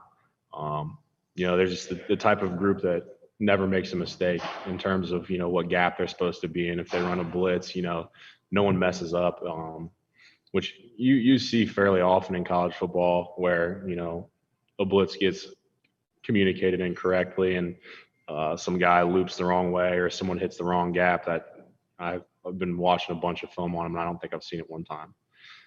So that's the thing that jumps out the most to me. Next is Dan Hope. Dan? Hey, Josh, you were, among the players honored on Senior Day. I'm just wondering, have you made a final decision yet on whether this will be your last game as a Buckeye? You guys will know that answer on the 12th. Next is Angel Wells. Angel? Hi, so what do you love about playing at Ohio State and the winning and competitive culture that is cemented at the university? And what have you taken away from playing with so many gifted football players during your time there?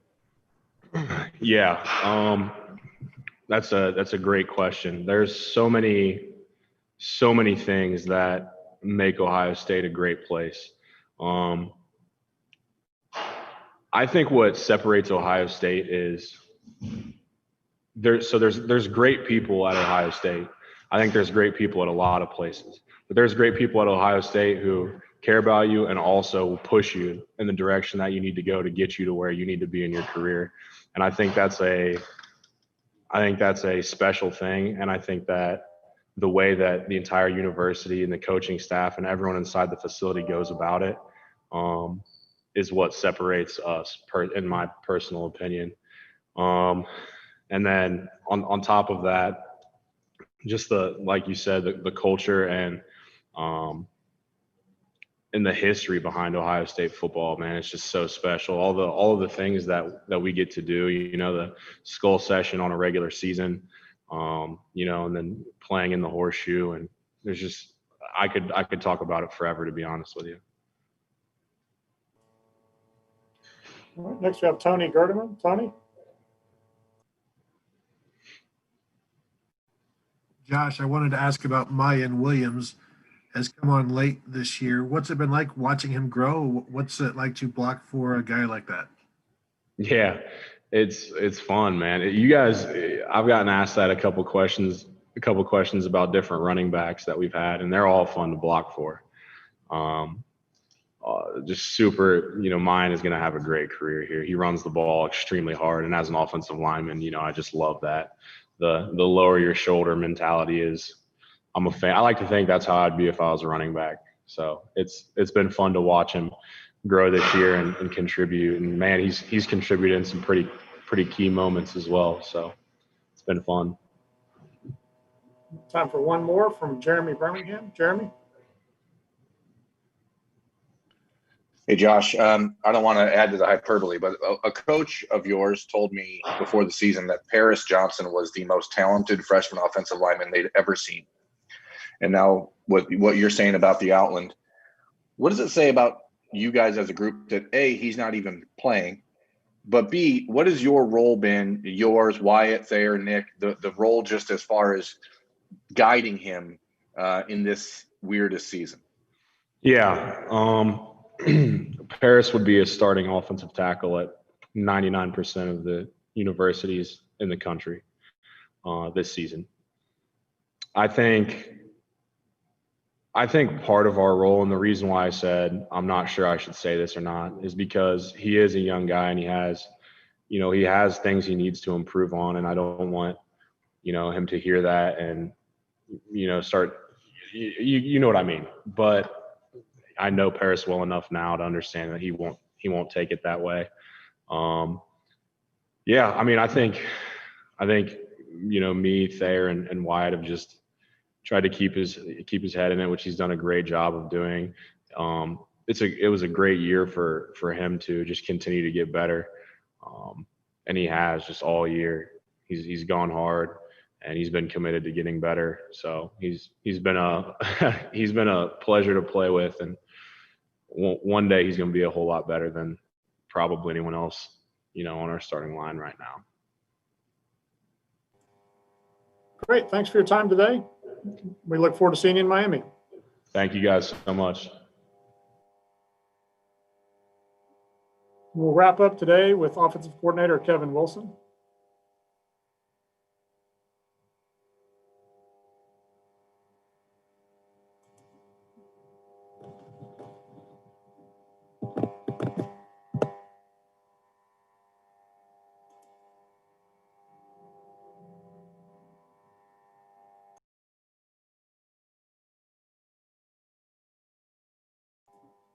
Coach, thanks for your time today.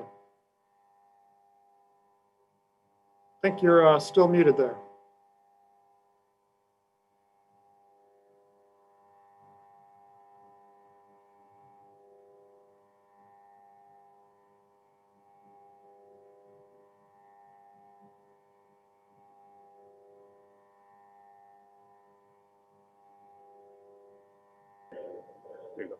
We good?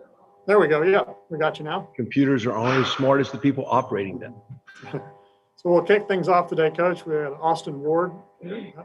Fire away. Evan, you've been around a number of high-level quarterbacks, and just looking at Justin purely from the way he throws, if we can assume that he might not run as much on Monday night, how does he stack up with some of the best just pure passers you've been around? And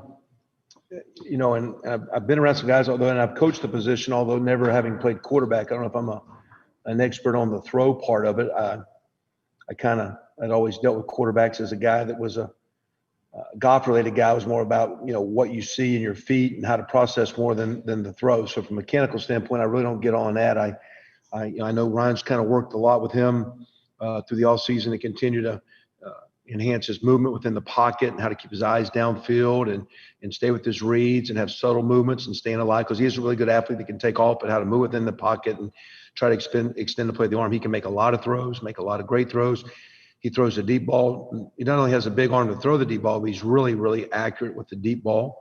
And I think Ryan's tried to do a tremendous job, he and Coach Dennis, of just trying to clean him up on the intermediate, make the high percentage throws more high percentage for him. So had a great week of practice last week and off to a good start here this week. So we'll see how it goes. Got a great challenge with the tremendous defense, tremendous secondary, tremendous coverage with Coach Saban, Coach Golden's background. We'll have our hands full for him throwing the ball. That's going to be for sure. He also throws the ball when protection's good, and that'll be a challenge with Alabama as well. So, but he can make all the throws, and at the same time, as talented he is, I think he's scratching the surface. He has a bright future in this game. Next will be Ralph Russo. Ralph. Hey, Kevin. When you came in with Ryan, what he and you envision for this offense? Obviously, you were brought in by Urban to make some changes. You had never worked with Ryan before, at least I don't think. Where did your philosophies meld? What was his vision? What was your vision? And what were these again? So what was the evolution that you guys were looking to sort of take place on the Ohio State's offense? I think with his background, having played in a similar offense, that in time, my background being older, it went from the original I formation, Midwest offenses that were ran. My college coach came from the Mid-American Conference, Nick Crum from Mayan, Ohio. And when you went to North Carolina, he ran the sprint draw and the power and the counter and the fullback belly and the toss and power pass and sprint draw pass and counter boot and old-fashioned I formation plays. And we did that. And in time, the only reason why we changed when we went to Northwestern in the 2000 season was just a need of not having tight ends led to the evolution of running this offense. Well, Coach Day's coordinator at New Hampshire was Chip Kelly. Me and Chip had crossed paths through a mutual friend, James Patton, had got to know Chip when he was coaching at Rhode Island, and Chip was at New Hampshire. And now we're at Northwestern, and so we visited it. I think Chip kind of ran with it his way. We were kind of running with it our way in the spread. Over time, I was an offensive line guy, background guy that had a little bit of quarterback play, but Ryan's a pure quarterback guy. But I think him being around his background at Boston College and his background being around some of his coaches that he had a couple stints there where with Coach O'Brien and with Coach Adazio, where he had some really good line background head coaches. So I think Brian's a skill guy that understands line play. I'm a line guy that knows a little bit about skill play, not a lot, but a little bit. And I think we have similar views, but slightly different, but they're cohesive in that we're playing through this spread game. When we came here, it wasn't like we were putting ideas in. We were learning what Coach Meyer wanted us to do, period. And we learned that style of offense and what the language was and the way he wanted to operate, getting the ball to Paris Campbell, and at the time with J.K. and Mike Weber, and throwing the ball and what J.T. Barrett could do with the line.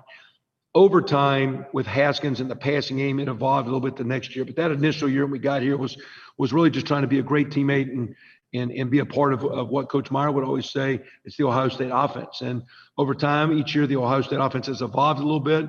And in Ryan's time and with him, we've changed a little, but really we haven't gotten away from trying to be physical, run the ball, score touchdowns in the scoring zone, take care of the football. Our vision never changed because we never got away from the core values. When I was at Northwestern years ago, and we changed to the spread, we never got away from the core values that Randy Walker wanted. We were going to run the ball. We were going to try to be physical. We're going to take care of the quarterback. We're going to not win the turnover battle. We're going to win the field position battle, play good defense, kick the ball well. Those are the same things we try to do here at Ohio State. Those will be things we'll try to do Monday night because that's going to be the key to winning. So we've been able to morph and evolve, but it really just started with what Coach Meyer wanted. And since that time, we've kind of played to the strength of our players more than things that Coach Day or I or anybody wants to do. Next will be Mitch Stacy. Mitch.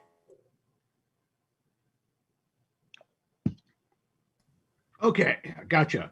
Hi, Kevin. I wanted to ask you about Patrick Surtain. He's maybe the best defensive player in the country. Just wondered what challenges he poses to you guys, and what you have in your bag of tricks to try to neutralize that guy. Well, his thing is of course, then they can do many different things with their coverages and adjustments, but in reality, he's such a great cover guy that basically you put an X on that guy because he's covered up, locked down a lot.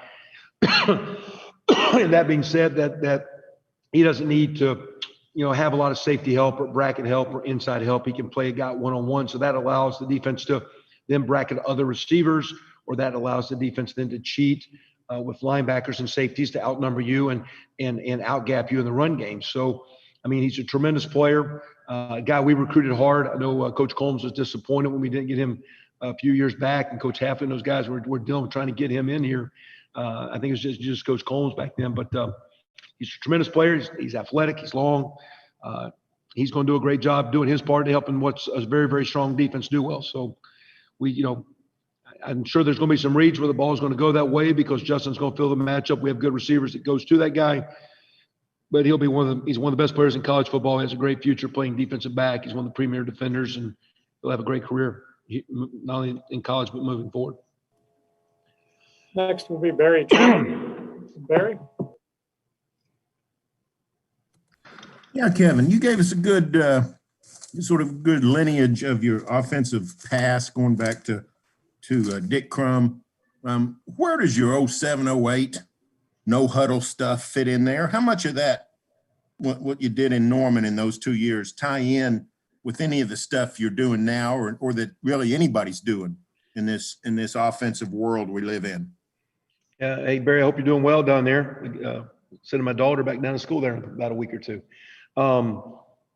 It's, we didn't want to go or didn't plan to go no huddle when we're at Northwestern, but back then we were studying what Coach Rodriguez did. We were trying to find something because we did not have tight ends and fullbacks. And we did it in the spread set because that's what everyone did. And when I was fortunate enough to get hired by Coach Stoops to come to Oklahoma, we fiddled around with my first year or so, a little bit in some practices with Coach Long, but it really didn't fit the terminology we had at that time. It really didn't fit our guys. We were playing really, really good back then. That's the 2000, and in fact, that was the team actually played Coach Saban's team in 2002, and then the 2003 team that played in the Sugar Bowl.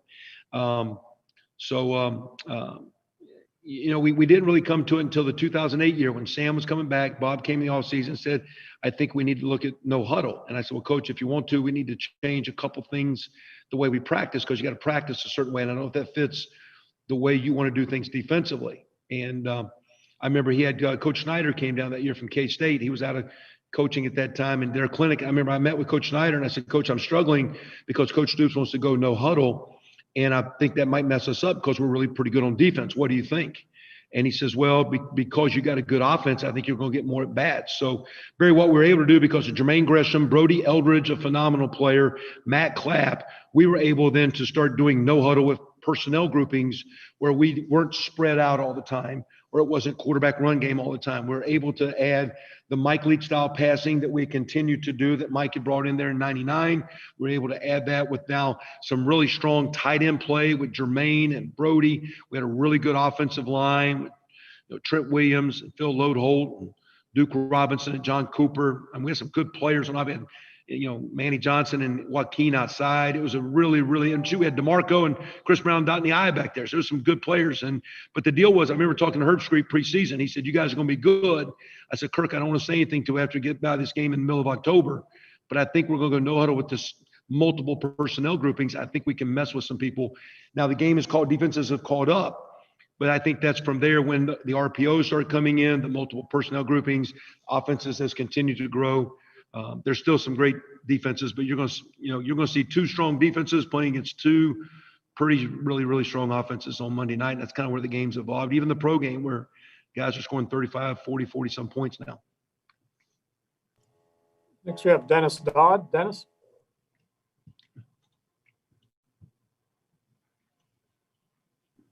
Hey, Kevin. I wonder, a lot's been said about Justin's guts and, taking the shot to the ribs during that game against Clemson. I wonder if you could portray from your perspective how that went with him playing with it. And then what was the difference between what Northwestern did to you guys and, why Justin and the offense prospered so much against Clemson? Different defenses. Northwestern's, they played well in their bowl game against Auburn. I think they won 35-18 or 19. They had a really good season. They're, a little bit different, not as multiple with pressures or looks as Clemson, but they were, Coach Hankwitz is in his own way different, but a great coordinator and had a great run up there. And so, they were able to keep the ball in front of them. We had a couple of receivers out that maybe threw our timing out a little bit of whack. I think as much as anything, I think after a couple losses, it just looked like last week, Coach Day was able to, the last 2 weeks prior to that Clemson game, was able just to get Justin to settle down and get his eyes back where they need to be and not force plays and take what's there and trust what's there. And we're able to have some success in the running game. As the running game got going well, it was able to complement the pass game, and that was that game. This is a different game. It's going to be hard to run on these guys. They're strong and stout and keep our balance, but we got to find a way to keep the chains on schedule and try to find a way to get some first downs and try to find a way to get Justin going. In the game, when he took the hit, it was a big hit. And all we thought after that was, if he could go, we need to be very smart because, you're going to do a bunch of QB runs after that. And he was able to, I guess, come back and play. I don't know the conversations that he and Coach Day had, other than we just try to be really smart with the decisions we put. We still able to throw the ball.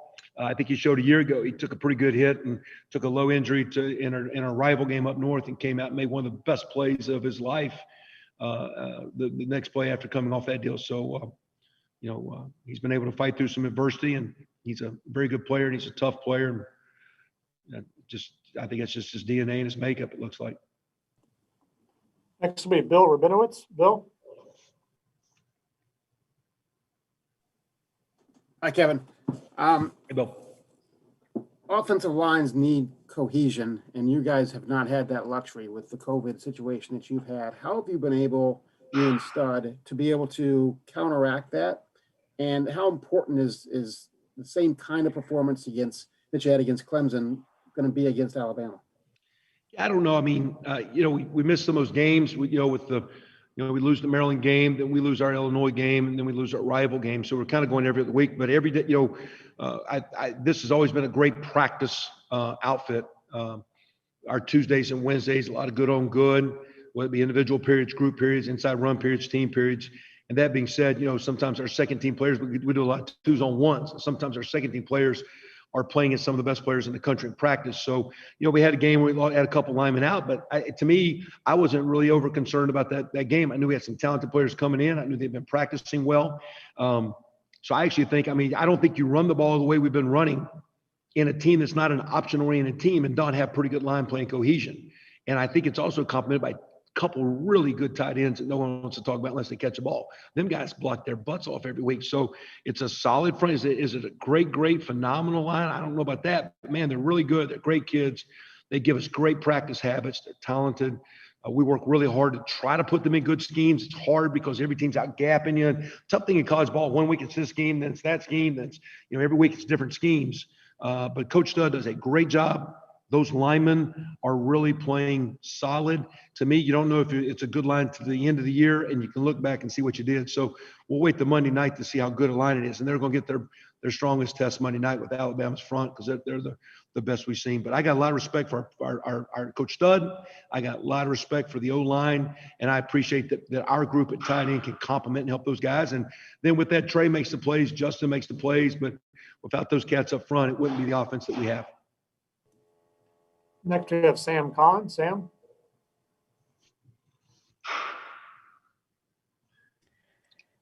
Hey, Kevin. 7 of the last 8 games Alabama's played, statistically, their defense has been pretty good. I'm curious what you've seen that they've done well and that stands out. And on the flip side, with the success that Florida and Ole Miss had moving the ball, what can you take away from that as you strategize? Yeah, the Ole Miss game's early, and I think it looks like, as they've been able to play, one of the best ways to get better is by playing. I think that's why we played pretty well the other night. We finally got to game 6, game 7, game 8. Typically, that's when we were, we'd have like one of our Big Ten road or home games that middle second, third, fourth week of October, the big game. That was kind of where last week was in our calendar of games, the way the schedule fell this year. So I think Alabama's gotten better because they've been able to playing a great league against great players every week. I know Florida got hot and I think got into a little bit of a shootout. Credit to Florida to making some plays and keeping some drives extended. But to me, I haven't played Alabama in quite a while. You watch them. I've always watched Coach Saban's teams. Shoot, I think the first year we competed against him was like 90, 91 at Miami, Ohio, when he was at Toledo or something, like 1990, I think it was. And he was the head coach up there. So crossed his path at Michigan State as well. Crossed him at LSU, and now here we are, seeing his Alabama team. They're a great defense with talent, length. They're going to make it unbelievably challenging. I just think as they play, they've gotten better and better. And, you can skew the numbers, and statistically, we can always make offenses and defenses look better than they are or worse than they are. The key things is the great teams do what it takes to win every week, and that's what their defense does. And that's what Coach Saban has done as well as anyone that's ever coached the game of football. We have time for one more. Nathan Baird. Nathan? Hey, Kevin. I was talking to some people around Thayer Munford the other night, and they were mentioning this meeting I think you and Stud had with him late in the recruiting process. You were having him kind of go through some offensive stuff. What do you remember about that meeting? And just what perspective do you have now on the accomplishment of him getting to Ohio State, getting through this season or getting through his career, but then also the season he's had? He, I'd gotten hired a couple weeks, and I don't know the issue with why we were taking a line, whether I don't know if we'd lost someone or someone left or but all of a sudden we want to take one more lineman. We're going back and forth, and Thayer as I think a junior I think is why I remember seeing Thayer myself as a sophomore when I went and watched the practice when his head coach when he was at Massillon when they were over at LaSalle at the time down in Cincinnati. Matter of fact, our punter Drew Christmas was there, and he said, "Coach, I got a good punter." And Drew punted went across the field over the press box. I never forget that. It's like, geez, I've never seen a guy kick it over the press box. But I remember Thayer's a young player, and Coach Meyer wanted me to go up to this meeting with Stud because I have a line background to give me my opinion. So we get down, we ask him like, "Hey, let me see you. Let's watch a little tape with you. Let's talk some ball. Tell what you know. Draw a play. His coach had him get in a stance and all. I looked at Stud. I go, "What's wrong with this guy?" And at the same time, because I just gotten here, I'm afraid, well, if I put my stamp on this guy, a thumbs up, and he's a flop, it's like, I don't know what I'm talking about. But the whole time I'm like, what's wrong with this guy? This guy's going to be an elite player. I know he's a 3-star recruit, but I thought he had a great, I thought he was going to be awesome. So credit to him now. He's the guy that stayed healthy. He's the guy that's worked hard to stay in shape. He's the guy that's gotten stronger. So Thayer himself has made himself into a great player. But I remember that first meeting, there's some hemming and hawing by a lot of people. And should we? And I'm glad we had the meeting. It was very quick for me to think he had a chance. Doesn't mean he's going to make it. He's made it because Thayer and his family and everyone has backed him. We've had great support here, but I do remember that meeting specifically in the Massillon. There's a little basketball game they're having up at Massillon. I remember that thing specifically. Coach Meyer, me, and Coach Stud sitting there one day with him. Great. Thank you very much, Coach. We appreciate your time, and we'll see you in Miami.